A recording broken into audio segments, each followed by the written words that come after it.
Welcome to today's SeafoodNews.com video, sponsored by the Alaska Seafood Marketing Institute. Good morning. Today is Thursday, September 12th. The Department of Commerce released a remarkable document yesterday that shows the 11.8% tariff against Ecuador shrimp producers is largely due to a mistake. What they said was that this hit to Ecuador is going to be about $177 million, and it is based on something that isn't true. What happened was this.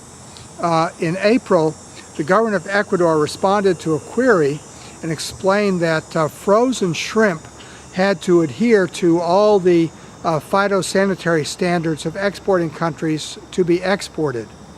The U.S. Department of Commerce, unfortunately, through the translation of some of the lawyers, interpreted this to mean that there was a ban on the import of fresh unprocessed shrimp.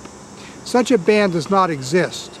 But Commerce then said, well, if Ecuador bans the export of fresh unprocessed shrimp, this must be a subsidy to their producers, resulting in lower prices domestically.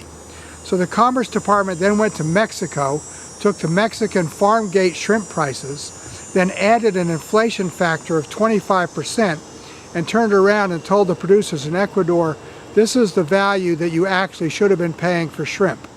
The result was that they interpreted this as a subsidy and tagged the country with an average of 11.8% duty. This is a travesty because no such ban exists, and anybody, of course, who has any sense of the business in Ecuador knows that there's ferocious competition for shrimp from the various farms, and that the farmers raise and lower their prices totally in response to supply and demand. So this huge disruption in the U.S. shrimp market, the result of a mistake, whether it will be corrected before March of 2016 is very much up in the air. This also leads us to the second issue. There is a possibility that the International Trade Commission on September 17th will vote to find no injury in the shrimp countervailing duty case. There's two reasons why they may do this. First, the allegations from the Gulf shrimp producers last January were that 85% of the shrimp coming into the U.S. benefited from some sort of government subsidy and therefore was countervailable. These allegations were totally false. After the Commerce Department did their investigation, they found that about 31% of the shrimp coming into the U.S.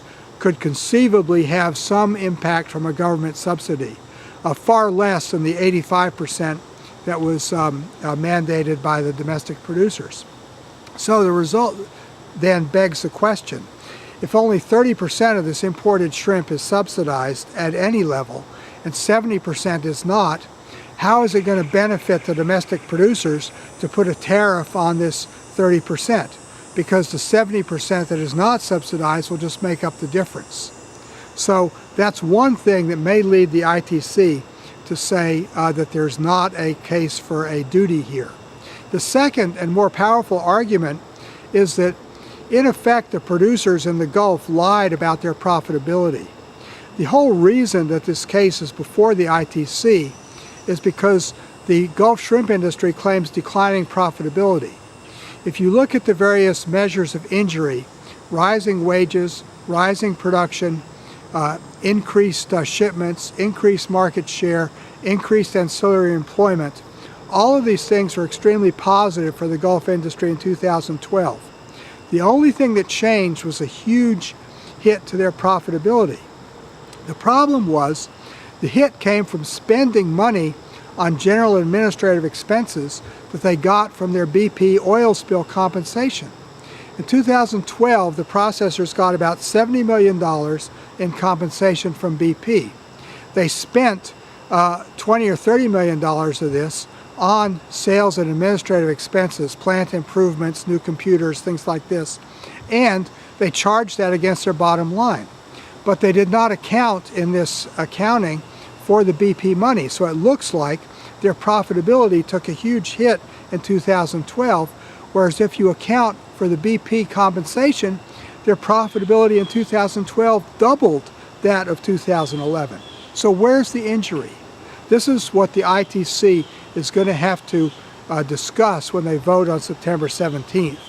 And there is a chance, maybe 50% or so, that enough of the ITC commissioners will see the total picture here to determine that no such injury exists. In that case, the entire countervailing shrimp case goes away with the damage that is already done to ordering and prices for this December holiday season. In Lexington, Mass., this is John Sackton. Today's SeafoodNews.com video was brought to you by the Alaska Seafood Marketing Institute. Alaska has been protecting wild and sustainable seafood for generations and adheres to the most recognized and internationally accepted set of guidelines written by the United Nations Food and Agriculture Organization. For recipes and additional information, visit wildalaskaflavor.com.